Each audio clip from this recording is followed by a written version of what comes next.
하나님의 전신갑주가 필요한 이유가 여기 있습니다. 그것은 악한 날에 쓰러지지 않고 싸움이 끝난 후에도 굳건히 서기 위해서입니다. 이제 여러분은 굳게 서서 진리의 허리띠를 띠고 가슴에 의의 흉배를 붙이십시오. 발에는 평화의 복음을 전할 신을 신으십시오. 손에는 악한 자의 불화살을 막아낼 믿음의 방패를 드십시오. 머리에는 구원의 투구를 쓰고 하나님의 말씀인 성령의 칼을 쥐십시오. 성령 안에서 늘 기도하고 필요한 모든 것을 위해 간구하십시오. 언제나 준비된 마음으로 좌절하지 말고 다른 그리스도인들을 위해서도 기도하십시오. 또한 나를 위해서도 기도해 주십시오. 말씀을 전할 때 두려움 없이 담대하게 복음의 비밀을 말할 수 있도록 나를 위해 기도해 주십시오. 나는 복음을 전하는 자로서 사명을 받았습니다. 이제 나는 감옥에서 이 일을 합니다. 내가 옥중에서도 전해야 될 말씀을 담대하게 전파할 수 있도록 기도해 주십시오. 자, 가슴에 손을 얹고 우리 믿음을 고백하고 오늘 하나님께서 저에게 주시는 말씀 듣도록 하겠습니다. 한번 따라해 주시면 감사하겠습니다. 하나님은 나를 사랑하십니다. 나는 그 사랑 안에 있습니다. 하나님은 오늘 나에게 말씀하실 것입니다. 그 말씀에 능력이 있습니다. 그 말씀에 생명이 있습니다. 나의 마음을 하나님께 열겠습니다. 나의 생각을 예수님께 집중하겠습니다. 들은 만큼 변합니다. 들은 만큼 행복해집니다. 우리가 매일 만나는 영적 전쟁에서 승리할 수 있도록 하나님께서 준비해 주신 전신갑주 중에서 유일한 공격 무기로 주어진 것이 오늘 우리가 보게 될 성령의 칼, 성령의 검입니다. 지금까지 우리가 보았던 하나님의 전신갑주들은 우리를 보호하고 우리가 사단에 맞서기 위한 무장이었다면 오늘 보게 될 성령의 칼, 성령의 검은 실제로 사단의 계계에 대항하여 싸울 수 있는 공격 무기로 하나님께서 우리에게 주신 것입니다. 바울은 그 성령의 검이라고 하는 것이 무엇인지 오해의 여지가 없도록 성령의 검은 바로 하나님의 말씀이다라고 명확하게 설명을 해주고 있습니다. 17절 말씀인데요. 같이 한번 한 목소리로 읽어보도록 하겠습니다. 17절 말씀 시작. 머리에는 구원의 투구를 쓰고 하나님의 말씀인 성령의 칼을 쥐십시오. 자, 우리가 영적인 전쟁에서 사단을 공격할 수 있는 날카로운 검은 바로 하나님의 말씀입니다. 이 말씀이 계시록에도 등장을 하고 있는데요. 계시록에서 예수님께서 7교회에 편지를 보내시는 장면을 보면 예수님의 입에서 예리한 검이 나온다라고 하는 표현도 등장을 하고, 계시록 19장에 보면 예수님께서 악한 세력들과 악한 영들과 싸우시는데 그 입에서 나오는 예리한 검으로 싸우신다라고 하는 말씀이 등장을 하거든요. 계시록 19장 15절 말씀 개역 개정판으로 한번 읽어보겠습니다. 시작. 그의 입에서 예리한 검이 나오니 그것으로 만국을 치겠고 친히 그것을 철장으로 다스리며 또 친히 하나님 곧 전능하시는 이의 맹렬한 진노의 포도주 틀을 밟겠고. 자, 좌우의 날성검, 예리한 검이 예수님의 입에 나와서 그 악한 세력들을 친다라고 하는 말씀, 우리가 이런 말씀 접해보았잖아요. 하나님의 말씀으로, 예리한 검으로, 좌우의 날성검으로 예수님께서도 그것으로 맞서서 사단과 대항해서 싸우신다. 그것이 어떤 모습일까 쉽게 상상이 가지 않죠. 말씀이라고 하는 것은 입에서 나오는 그냥 소리에 불과한 것 같은데 예수님께서는 정작 그 입에서 나오는 예리한 검 같은 하나님의 말씀으로 싸우신다. 그것으로 이기신다.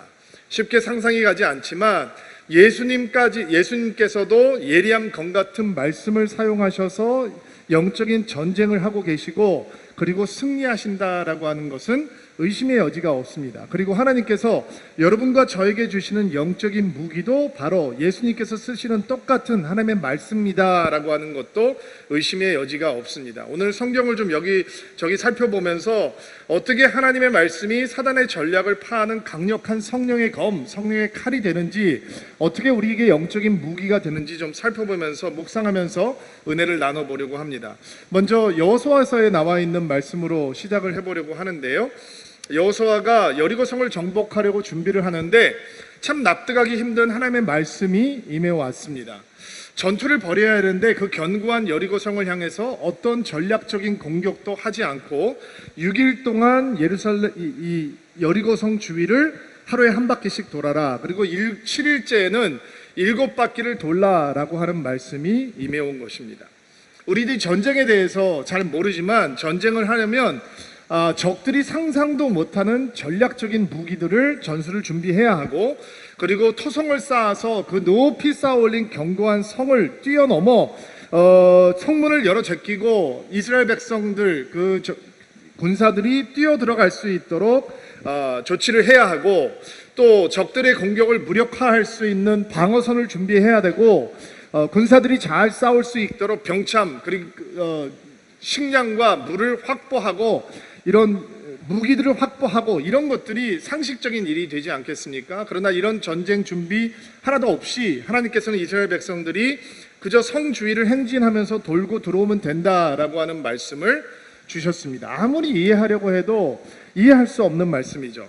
이스라엘 백성들이 얼마나 불평불만이 많은 사람들이었습니까?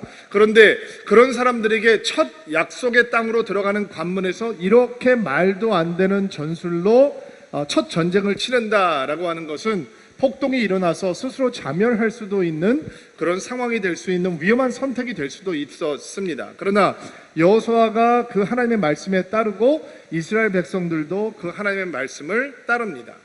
이해하지 못했을 겁니까? 무슨 전쟁을 이렇게 해? 이게 무슨 전술이야? 라고 생각했을 수도 있을 것입니다.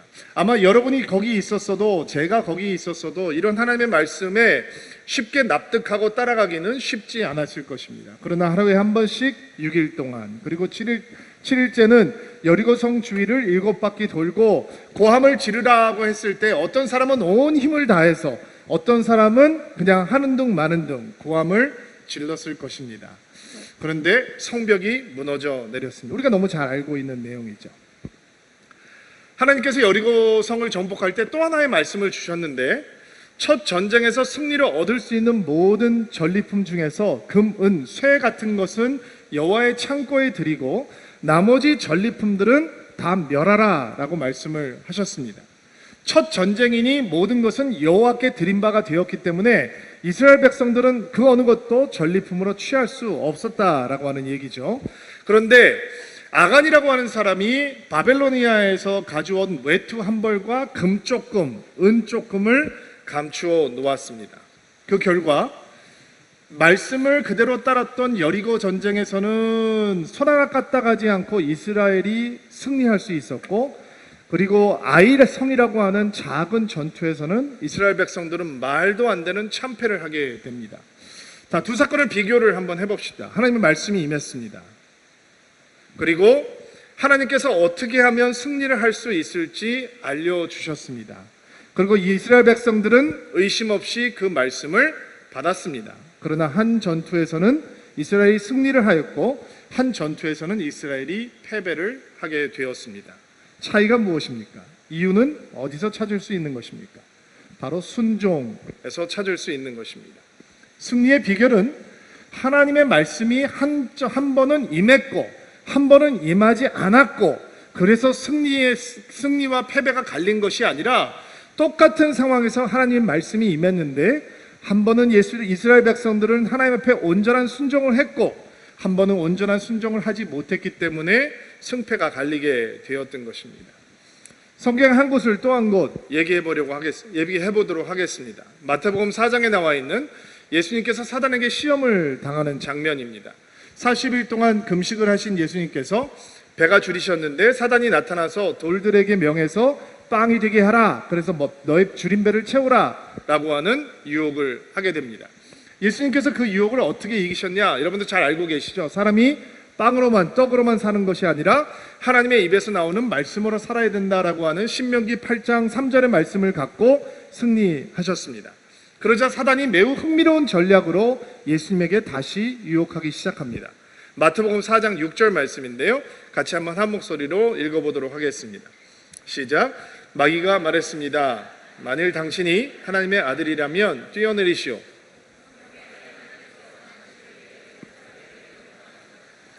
그들은 손으로 당신을 붙잡아 발이 돌에 부딪히지 않도록 할 것이다 라고 기록하고 있어.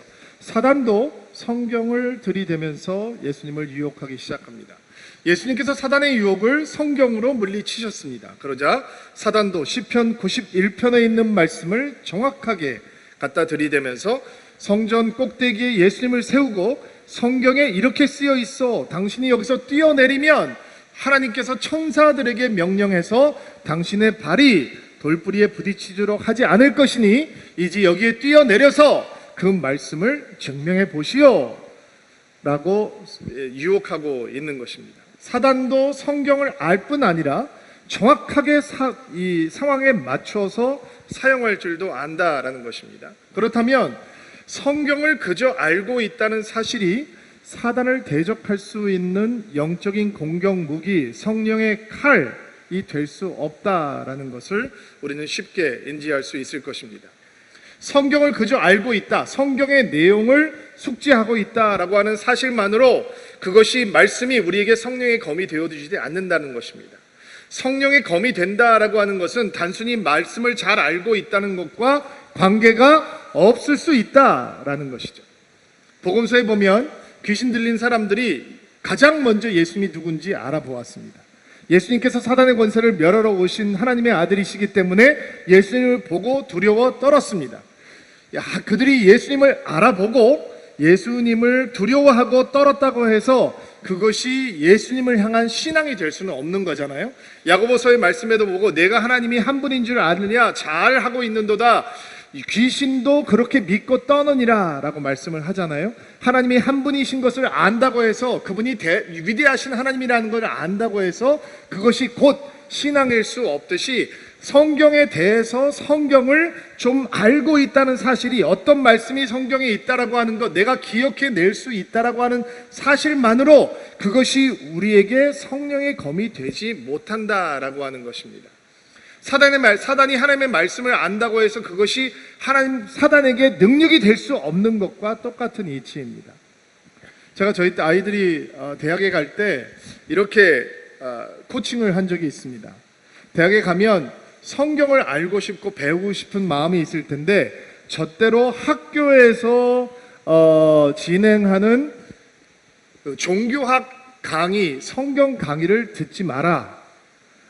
그 강의는 너의 신앙의 성장에 도움이 되지 않을 것이다, 이렇게 조언을 한 적이 있습니다. 왜 그렇게 설명을 했냐면 종교학이라는 이름으로, 인문학이라는 이름으로, 교양 과목이라는 이름으로 성경을 배울 수 있는 클래스들이 미국이나 한국이나 이렇게 일반 대학에 있는데 성경을 얘기하고 예수님을 얘기하지만 그 강의를 하는 많은 사람들이 예수님을 신앙하지 않고, 예수님을 믿지 않고, 예수님을 구세주로 고백하지 않고, 성경은 그냥 종교적인 텍스트요, 성경의 권위도 인정하지 않고 성경의 무엇성도 인정하지 않고, 그런 강의에 들어가다 보면 성경을 믿고 있는 아이들도 성경에 대해서 의심하게 되고, 예수님을 구주로 고백했던 사람들도 예수님에 대해서 의심하게 되는 경우가 너무도 많이 있기 때문에 그렇게 제가 조언을 했던 기억이 있습니다. 성경을 강의하지만 예수님에 대해서 가르치지만 예수님에 대한 신앙이, 믿음이 전혀 없는 사람들도 있을 수 있다는 것입니다. 그러니까 단순히 성경의 내용을 아는 것만으로 그것이 성령의 검을 갖는 것은 아니다라는 것이죠. 예수님께서 시편 말씀까지 들이대면서 유혹하는 사단을 어떻게 대적하십니까? 마태복음 4장 7절 말씀 같이 한번 읽어볼게요. 읽어주시겠어요? 시작. 예수님께서 성경에 주 너희 하나님을 시험하지 말라고 기록되어 있다. 신명기 6장 16절 말씀을 가지고 사단의 유혹을 이기셨는데, 사단도 말씀으로 유혹하고 예수님도 말씀으로 승리하셨습니다. 차이는 성경 지식에 있는 것이 아니라 순종에 있는 것입니다. 사단은 하나님의 말씀을 알고 있었습니다. 어떤 말씀을 들이대야 유혹할 수 있는지도 정확하게 알고 있었습니다. 내가 가지고 있는 생각을 피력하기 위해서 어떻게 성경을 프루프 텍스트로 쓸 수 있는지도 정확하게 알고 있었습니다. 그러나 사단에게는 말씀을 따라 살고 싶은 생각이 전혀 없습니다. 그는 거짓의 아비입니다. 성경을 따라 순종할 수 있는 능력이 없습니다. 그는 마음에 순종할 수 있는 마음이 없는 거죠. 그러나 예수님께서는 하나님을 사랑함으로 그 말씀에 순종하십니다. 교회를 다니다 보면 성경 공부도 많이 하고 기도 모임도 많이 하지 않습니까? 또 저희들은 DBS를 통해서 여러분들이 성경이나 삶이나 영성이나 이런 다양한 영역에 대해서 여러분들이 신앙 교육을 할 수 있도록 교회가 최대한으로 여러분들을 도우려고 하고 있는데, 그런 상황, 그런 환경 속에서 우리가 정말로 경계해야 되는 것은 그냥 머리만 커지는 성도가 되는 것입니다. 지식만 늘어가는 그런 성도가 되는 것이죠. 매 학기마다 이렇게 풍성한 배움의 자리가 준비되어 있는데 그런데 관심이 전혀 없는 것도 내가 왜 그럴까라고 하는 마음을 성령 앞에서 성찰해 보아야 되는 것이지만, 은혜를 사모하는 마음으로 말씀의 자리, 배우는 자리, 말씀을 우리 안으로 담아두는 자리에 나오고 있는데 내 내면이 변하지 않고 내가 말씀을 따라 살겠다고 하는 마음이 생기지 않고 내가 정말 주님을 닮아가는 것이 부족하다라고 하는 것도 동일하게 성령 앞에서 우리를 성찰해야 되는 마음인 것입니다. 여러분, 머리만 커지는 사람이 된다라고 하는 것은 정말 위험한 일입니다. 정보의 풍요로움이 우리를 하나님의 사람, 믿음의 사람, 성령의 사람으로 만들어주지 않거든요. 오히려 정보를 많이 가지고 있는 사람들이 은혜를 받는 일에 소홀할 수 있습니다. 내가 다 안다고 생각하고 내가 다 경험했다고 생각하기 때문이죠. 말씀이 지식의 대상이 아니라 순종의 대상이 될 때만 말씀이 우리에게 능력이 되는 것입니다. 아멘으로 받으시기 바랍니다. 지식과 정보로서의 말씀은 우리 바깥에 있습니다. 우리는 그것을 말할 수 있고 외울 수 있습니다. 그러나 지식과 정보의 대상으로서의 말씀은 우리 바깥에 존재합니다. 그러나 순종의 대상이 되는 말씀은 우리 안으로 들어와야 합니다. 우리 안으로 들어오는 말씀만 우리에게 능력이 되는 것이고, 우리에게 성령의 그 능력이 되는 하나님의 말씀이 되는 것입니다. 그것을 우리는 말씀을 인격적으로 만났다라고 얘기할 수 있는 것이고, 인격적으로 체험했다라고 할 수 있는 것입니다. 말씀을 향해서 순종하는 마음, 말씀을 향한 순종이 말씀을 우리 안에 능력이 되게 하신다라는 말씀을 들으면 우리 안에는 두 가지 반응이 일어날 수 있습니다. 첫 번째는 율법적인 반응입니다. 학교에 가면 학칙이 있고 군대에 가면 룰이 있고 물론 다른 회사와 조직에도 룰이 있는 것처럼 교회 안에서도 신앙이라고 하는 범주 안에서도 지켜져야 되는 룰이 있는데, 그 룰을 성경이라고 부르고 그 룰을 지키는 것이 종교적으로 옳은 일이다라고 생각을 하는 것이죠. 그리고 그 룰을 지켜가면서 하나님 앞에서 공로를 쌓아가고 그 룰을 지킬 때 우리는 결국 하나님에게서 인정받는 삶을 살게 된다라는 생각이 바로 율법주의입니다. 그러나 학교를 다니면서 그냥 학칙만 지키고 살면 지루하게 보링하게 다니는 것처럼 이렇게 율법을 따라가는 삶 이라고 하는 것은 어떤 기쁨도 우리 안에 주지 못하고 결국 덜한 아주 지루하고 몸이 건조한 삶에 불과한 것이다 라고 사람들이 생각을 하는 거죠. 그게 율법주의 속에 뿌리하고 있습니다. 그러나 율법주의는 하나님이 바라시는 순종이 아닙니다. 또 다른 순종에 대한 태도도 있는데요, 인본주의적인 접근 방법입니다. 2007년도에 아주 흥미로운 책 한 권이 미국에서 출간이 되었는데, 에스콰이어 잡지에서 일을 하고 있는 저널리스트인 AJ 제이콥스라고 하는 사람이 쓴 책입니다. 한국에서는 미친 척하고 성경 말씀대로 살아본 1년이라고 이라는 제목으로 번역이 되었습니다. 미친 척하고 성경 말씀대로 살아본 1년, 이렇게 생각하면 대단히 경건주의적인 신앙을 가지고 있는 사람이 쓴 책 같은데, 사실 이 작가는 브리테니카 백과사전을 전부 다 읽고 한 권으로 요약을 해놓은 책을 발간함으로 뉴욕에서 베스트셀러가 되었던 그런 작가입니다. 유대인 불가지론자인 작가가 성경에 등장하고 있는 율법들, 특별히 구약에 등장하고 있는 율법대로 살아본 경험을 기록한 책입니다. 그의 경험담이 테드톡에서도 소개가 되기도 했었습니다. 결론은 성경을 문자적으로 지키고 사는 것은 불가능하다라고 하는 결론입니다. 또 그러므로 그 성경대로 살려면 취사 선택, pick and choose를 해야 하는데 다른 사람들에게 유익을 줄 수 있는 부분을 선택해서 취사 선택을 하는 것이 성경적으로 따라서 성경대로 사는 삶이다라고 하는 것이죠. 굉장히 인본주의적인 결론입니다. 하나님께서 원하시는 것을 순종하고 따라가는 삶이 아니라 내 선택이 다른 사람에게 조금이라도 유익을 줄 수 있다면 그것이 성경적인 삶인 것이다 라고 결론을 내고 있습니다.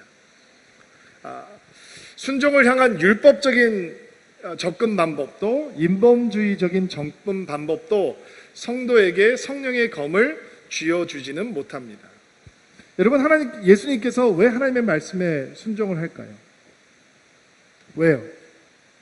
그것이 성경이 얘기하고 있는 것이기 때문에? 그것이 다른 사람에게 유익을 끼치는 거기 때문에? 아닙니다. 예수님께서는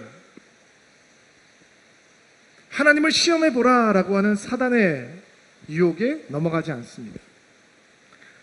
높은 곳에서 뛰어내리면 하나님께서 천사를 보내주셔서 너의 발을 받쳐주실 것이고 너희 발이 돌부리에 부딪히지 않으면 사람들이 너를 향해서 환호할 것이고 너를 우러러보게 될 것이고 너는 그렇게 너희들 과시할 수 있다.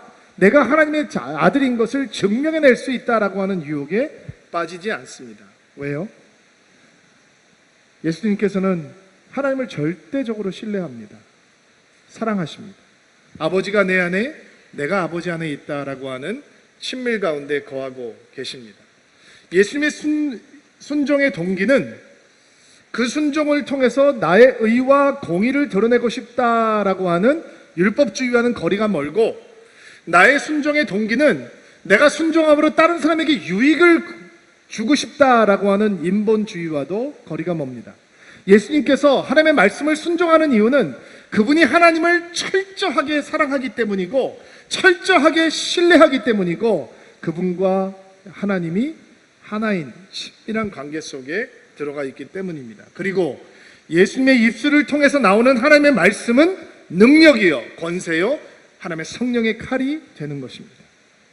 우리가 성경을 잘 알고 있습니다. 그럼에도 불구하고 그것이 능력이 되지 않는 이유가 무엇인지 우리는 돌아보아야 하는 것입니다. 제가 청소년 사역을 할 때, 대학생 사역을 할 때 이런 질문 진짜 많이 받습니다. 그런데 그런 질문을 받을 때 저는 그때 이렇게 생각을 했어요. 아이들이 어리니까 성경에 대해서 무지하니까 이런 질문을 던지는 것이겠다라고 생각을 했습니다. 그런데 제가 성인 사역을 하면서도 사람들에게 이런 질문 지긋지긋하게 많이 들어보았습니다. 어떤 질문이냐면, 목사님, 성경에 술 먹지 말라는 얘기가 어디 있습니까? 술 취하지 말라고 했지 술 먹지 말라고 했습니까? 이런 질문입니다. 질문의 의도가 뭐라고 생각하십니까? 정말 하나님께서 뭐라고 말씀하시는지 알고 싶기 때문에 그런 질문을 하는 걸까요? 저는 아니라고 생각합니다. 말씀에 상관없이 자기 마음대로 살고 싶은 겁니다. 그것도 성경을 들이대서 자기 마음대로 사는 것을, 자기의 탐욕을 정당화하기 싶은 것이죠.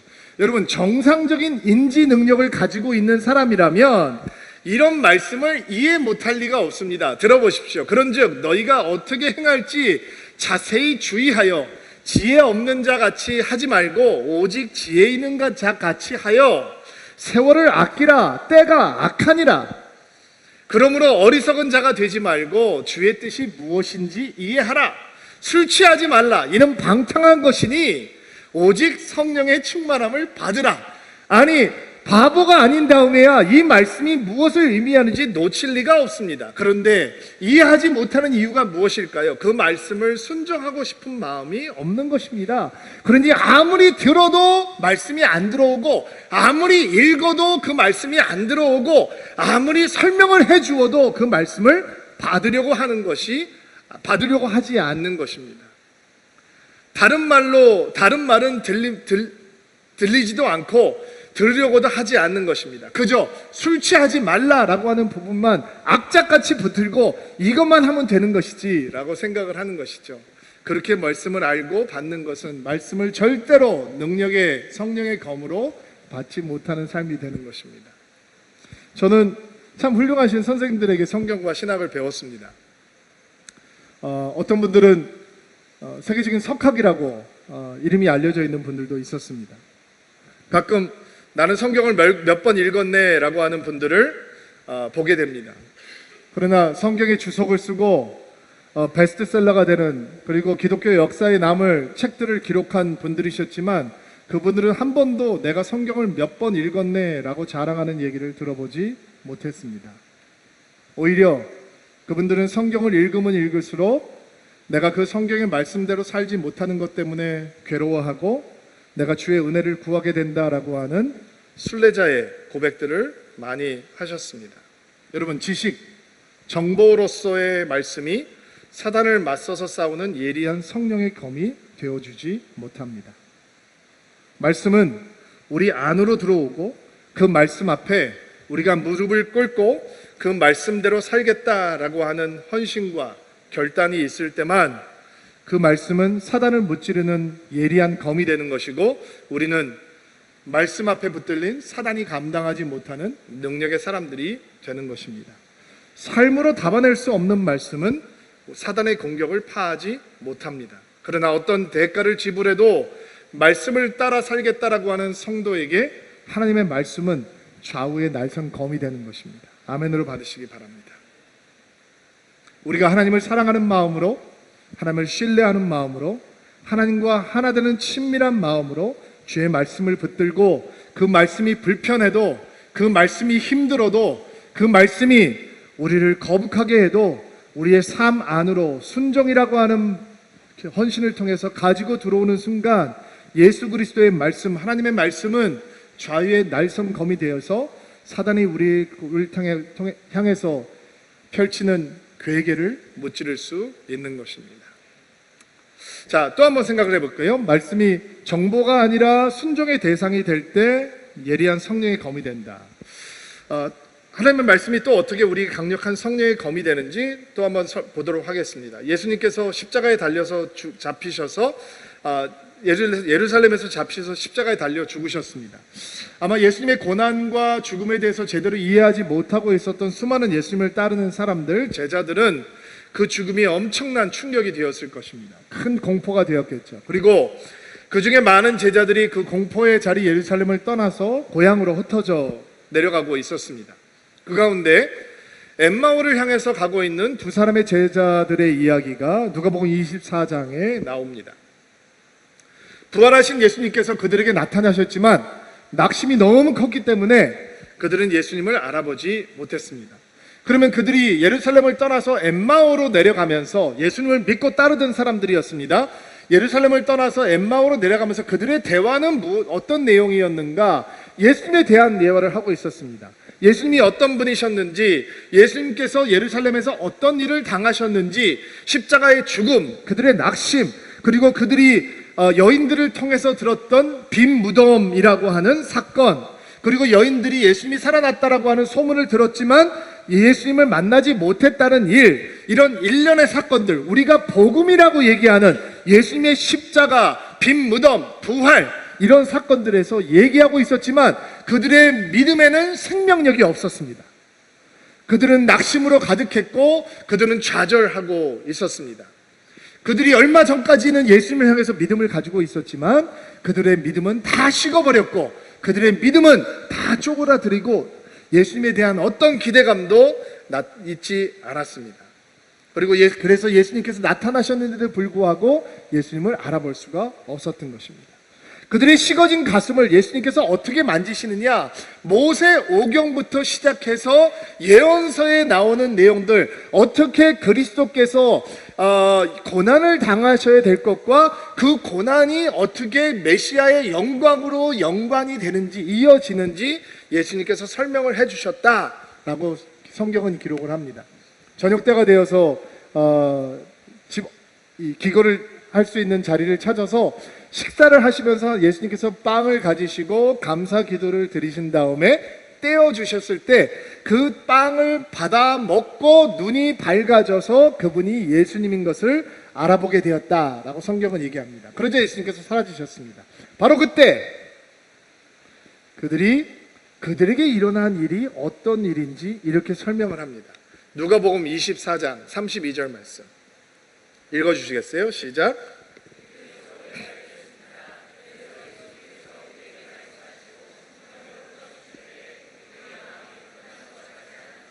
우리에게 말씀하시고 예수님께서 성경을 풀어주실 때 우리의 마음이 불타는 것 같지 않았는가?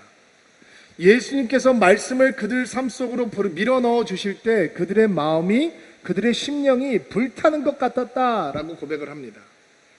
그들이 경험하고 있던 좌절과 낙심, 그거보다 더 심각한 영적인 질병, 하나님을 향해서 가지고 있었던 그릇된 기대감, 그것 때문에 생긴 식어진 가슴, 하나님의 최고의 사건, 십자가를 만나고 하나님의 가장 위대한 사건, 부활에 대해서 전해 들었는데도 없어지지 않았던 이 식어진 가슴이 예수님의 말씀이 몰려 들어올 때 다시 뜨거워졌다라는 것입니다. 예수님의 말씀이 그들의 식어진 가슴을 뜨겁게 했다라는 것이죠. 식어진 가슴이, 식어진 믿음이, 그들의 영적인 슬럼프가, 믿음의 슬럼프가 무엇 때문에 회복이 되었다고요? 예수님의 말씀이 몰려 들어올 때 다시 회복이 되었다라는 것입니다. 여러분, 신앙생활을 하다 보면 이런 슬럼프 가끔 만나게 됩니다. 이런저런 시험에 들기도 합니다. 남을 탓하지만 사실 주된 이유는 나에게 있습니다. 내가 시험에 드는 이유, 내가 슬럼프에 빠지는 이유는 다른 사람 때문이 아니라 나 때문인 경우가 많이 있다는 거죠. 이런 글이 있더라고요. 내 마음이 메말랐을 때 늘 나는 남을 보았습니다. 남이 나를 메마르게 하는 줄 알았기 때문입니다. 그러나 이제 보니 내가 메마르고 차가운 것은 남 때문이 아니라 내 속에 사랑이 없었기 때문입니다. 내 마음이 불안할 때 나는 늘 남을 보았습니다. 남이 나를 불안하게 하는 줄 알았기 때문입니다. 그런데 이제 보니 내가 불안하고 답답한 것은 남 때문이 아니라 내 속에 사랑이 없었기 때문입니다. 내 마음이 외로울 때면 나는 늘 남을 보았습니다. 남이 나를 버리는 줄 알았기 때문입니다. 그러나 이제 보니 내가 외롭고 허전한 것은 남 때문이 아니라 내 속에 사랑이 없었기 때문입니다. 내 마음에 불평이 쌓일 때면 나는 늘 남을 보았습니다. 남이 나를 불만스럽게 하는 줄 알았기 때문입니다. 그러나 이제 보니 나에게 쌓이는 불평과 불만은 남 때문이 아니라 내 속에 사랑이 없었기 때문입니다.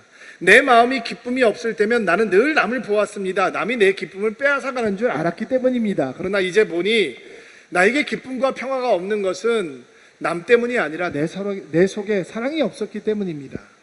내 마음에 희망이 사라질 때면 나는 늘 남을 보았습니다. 남이 나를 낙심시키는 줄 알았기 때문입니다. 그러나 이제 보니 내가 낙심하고 좌절하는 것은 남 때문이 아니라 내 속에 사랑이 없었기 때문입니다.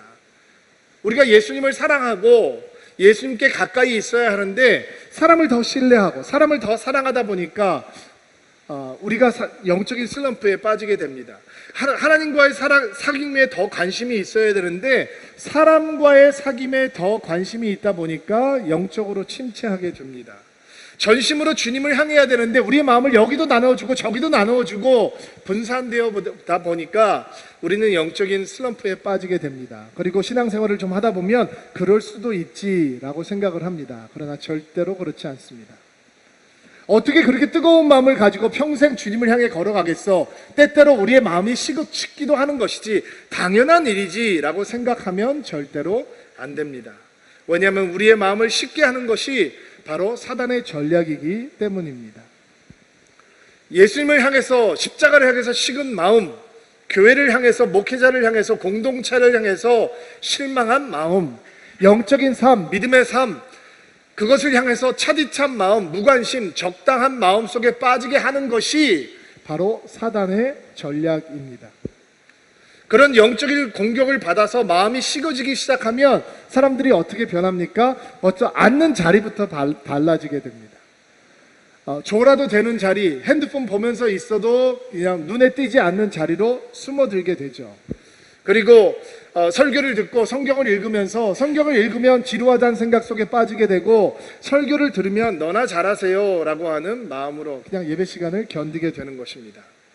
그게 영적인 공격입니다. 여러분, 교회는, 여러분의 신앙생활은 부족한 사람들과 함께 어깨를 부딪히면서 살아가는 것입니다. 사람에게서 실망하는 마음 때문에 우리의 믿음에 우리의 가슴이 식어지면 평생 신앙생활 할 수 없습니다. 하나님의 은혜는 우리가 그런 부족한 사람들 가운데 있는데도 불구하고 예수님을 향해서 언제나 뜨거운 마음을 갖게 해줍니다. 아멘으로 받으시기 바랍니다. 다시, 우리가 여전히 부족한 사람들 가운데, 부족한 환경 가운데, 교회라고 하는 것은, 성도라고 하는 것은, 목회자라고 하는 것은 여전히 부족하고 우리에게 실망을 주는 존재들이지만, 하나님의 은혜는 그런 사람들 가운데 살고 있는 우리들에게 예수님을 향해서 언제나 뜨거운 마음을 갖게 해주신다라는 것입니다. 여러분, 목사가 성도를 보고 언제나 뜨거운 마음을 가질 수 있다면 얼마나 좋겠어요. 성도가 목회자를 보고 언제나 뜨거운 마음을 가질 수 있다면 얼마나 좋겠어요. 근데 그렇지 않을 수도 있다라고 하는 것이 신앙생활의 현실이라는 거죠. 그런데 바로 그 틈을 사단이 타고 들어오는 것입니다. 사단이 여러분의 은혜가 충만할 때는 아무 말 하지 않고 여러분 옆에 납작하게 엎드려 있다가 여러분 마음 가운데 살짝 서운한 마음이 들고 섭섭한 마음이 들고 기분 나쁜 마음이 들고 실망하는 마음이 들고 언짢은 마음이 들고 하면, 차디찬 가슴이 들어오기 시작하면 납작에 엎드려 있던 사단이 벌떡 일어나서 그 마음을 공격하고 거기에 더 기름을 갖다 붓기 시작하는 것입니다. 그리고 우리는 교회를 다니면서도 집사가 됐는데도, 권사가 됐는데도, 전도사가 됐는데도, 장로가 됐는데도, 목사가 됐는데도 주님을 향해서 차디찬 마음을 갖고 식은 마음을 갖고 살아가는 불쌍한 신앙인이 되어버리는 것입니다. 여러분, 싸늘한 가슴, 식어진 마음은 십자가의 승리, 부활의 승리가 있는 그 자리도 등을 돌리고 떠나게 만드는 마음이 되는 것입니다. 근데 그 식어진 가슴, 생명력을 상실한 가슴, 그 말씀을 어떻게 하나님께서 다시 회복해 주시느냐? 살아있는 주의 말씀으로입니다. 디모데후서 3장 16절 말씀 같이 한번 읽어볼까요? 같이 한번 읽어주시겠어요? 시작.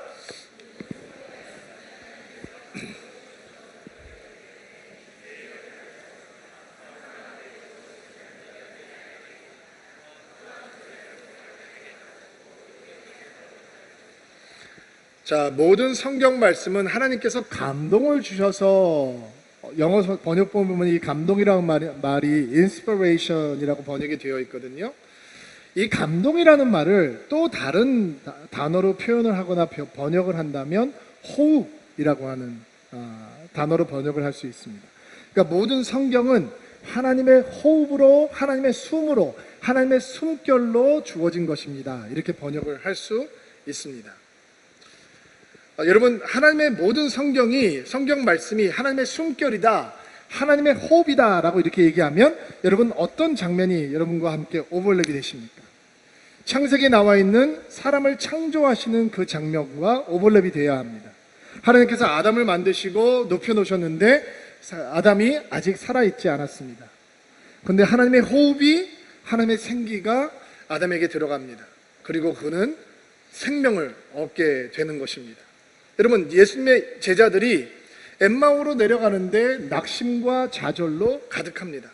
믿음이 싸늘하게 식어버렸습니다. 그들은 예수님에 대해서 얘기하고 있었습니다. 십자가에 대해서 얘기하고 있었습니다. 빈 무덤에 대해서 얘기하고 있었습니다. 사람들이 예수님이 부활했다고 얘기하는데 그런 일이 있을 수 있겠어? 예수님의 부활에 대해서도 언급하고 있었습니다.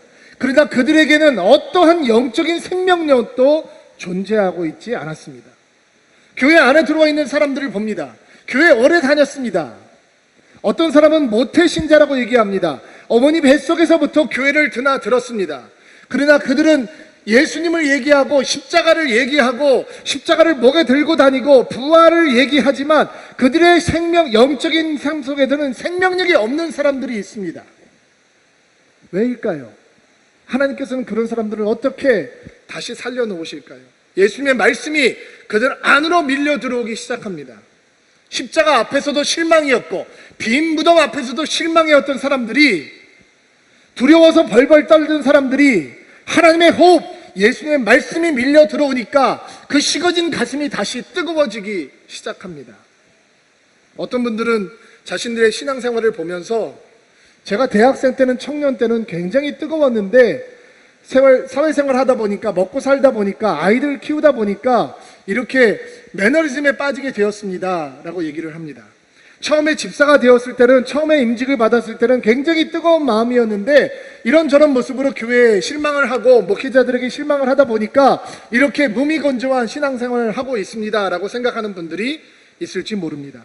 아니, 목회를 하는 사람들도 목회를 처음 시작할 때는 순수한 마음으로, 뜨거운 마음으로 하나님의 말씀이, 복음이 이 세상을 변화한다고 했지만 목회 현장에 들어와서 성도들과 함께 부딪히다 보니까 아무리 말씀을 전해도 아무리 기도해도 변하지 않는 교회 환경을 보면서 제 마음이 식어졌습니다라고 하는 목회자들도 어쩌면 많을지 모릅니다. 우리가 늘 선교사님들을 위해서 기도하고 선교의 현장을 위해서 관심을 갖는데 처음 선교지에 나갔을 때는 예수를 증거하고 십자가를 선포하면 그들에게 구원이 임할 거라고 생각했는데 5년이 지나고 10년이 지나도 변하지 않는 선교의 현장을 보면서, 나타나지 않는 복음의 능력을 보면서 실망하고 차디찬 가슴을 가지고 있는 선교사님들도 계실지 모르겠습니다. 다 엠마오로 내려가고 있는 제자들의 모습이 아닐까요? 그런 제자들의 모습을 하나님께서 어떻게, 그런 우리의 식어진 가슴을 하나님께서 어떻게 회복하십니까? 예수님의 말씀이 숨결 하나님의 호흡처럼 우리 안으로 물려 들어오면 끊어졌던 숨이 다시 뛰기 시작하고 멈췄던 생명력이 다시 뛰기 시작하는 것입니다. 여러분 기억하셔야 합니다. 영적인 슬럼프에서 자유로운 사람은 없습니다. 목회자도 평신도도. 아니, 우리가 더 주님을 사랑하면 사랑할수록, 주님을 향한 열정이 크면 클수록 어쩌면 사단의 공격이 더 거세게 우리에게 다가오기 때문에 우리의 심장은, 영적인 심장은 더 쉽게 차디차게 식어질 수 있다는 것을 인정해야 합니다. 그때 식어진 가슴, 싸늘해진 믿음, 슬럼프에 빠진 믿음을 회복하시는 하나님의 선물은 예리한 검, 밀려들어오는 예수님의 말씀인 것입니다. 그 말씀을 붙들고 그 말씀이 우리를 떠나지 않게 할 때 그 차디찬 가슴이 다시 뜨거운 가슴으로 변하게 되는 것입니다. 한 성도의 간증을 제가 들은 적이 있습니다. 연기를 하시는 분인데요. 한동안 그분이 출연했던 드라마가 시청률 70%가 넘은 적이 있었으니까 아마 안 본 사람은 없다라고 생각하는 게 오히려 맞을 정도로 최고의 전성기를 다니던 그런 연기자였습니다. 그런데 남들은 그 자리를 너무 부러워하고 돈과 명예를 다 가질 수 있는 자리였는데 그분의 영혼은 날로 피폐해져 갔다고 합니다. 그리고 다른 사람은 자신을 부러워하고 있었지만 자신은 어떻게 하면 포기할까, 도망갈까, 큰 좌절과 낙심의 그림자 속에 갇혀 있었다고 합니다. 살 이유가 없구나, 나에게는 살 소망이 끊어졌다라고 생각을 하면서 매일매일 살았다고 합니다. 연기하는 현장도 기쁘지 않고 높은 시청률도 그에게 어떤 기쁨도 주지 못했다고 합니다. 그래서 이분이 살려고 성경을 붙들기 시작했다고 합니다. 원래 배우라고 하는 직업이 암기를 많이 해야 되는 직업이니까 그분이 성경을 암송하기 시작했다고 했어요. 처음에는 몇 장 몇 절 이렇게 외울까라고 생각을 했다가 고린도전서 13장을 통으로 외우고, 그 다음에는 히브리서 11장, 믿음의 장이죠,를 통으로 외우고, 에베소서를 통으로 외우고, 빌립보서를 통으로 외우고, 이렇게 성경을 암송하는 일을 반복했다고 합니다. 죽고 싶은 생각이 들고, 포기하고 싶은 생각이 들고, 다 내려놓고 도망가고 싶은 생각이 들고 할 때마다 성경을 암송을 하는데, 하나님의 뜻으로 말미암아 그리스도 예수의 사도된 바울은 에베소에 있는 성도들과 그리스도 예수 안에 있는 신실한 자들에게 편지하노니 하나님 우리 아버지와 주 예수 그리스도의 은혜와 평강이 너희에게 있을지어다, 이러면서 쭉 에베소서를 암송하기 시작하면 1장 1절부터 시작해서 6장 마지막 절까지 가면 어떤 좌절의 생각도, 어떤 낙심의 생각도, 죽고 싶다는 생각도, 도망가고 싶다는 생각도, 누가 미흡다는 생각도, 두려움의 생각도, 공포의 생각도, 어떤 나쁜 생각들도 그 안에 뿌리를 내리지 못한다라는 것을 경험하게 되었다고 합니다. 그리고 그분은 그 힘든 배우로서의 생활을 그렇게 성경을 암송하면서 버틸 수 있었다라고 간증을 하시더라고요. 해보지 않아서 잘 모르겠죠.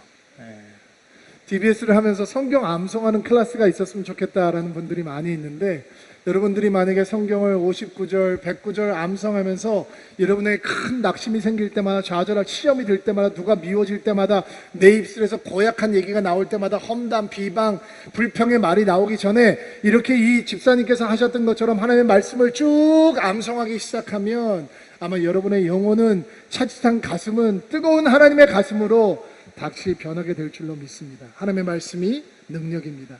에스겔에게 하나님께서 마른 뼈가 살아나는 환상을 보여주십니다. 인자의 이 뼈들이 살아날 수 있겠느냐? 결론은 무엇입니까? 인간의 눈으론 그 차지찬 마른 뼈들이 살아날 수 없을 거다라는 것입니다. 그러나 하나님의 말씀의 생기가 불어오기 시작합니다. 그리고 그 마른 뼈가 하나님의 거대한 군대가 되는 것입니다.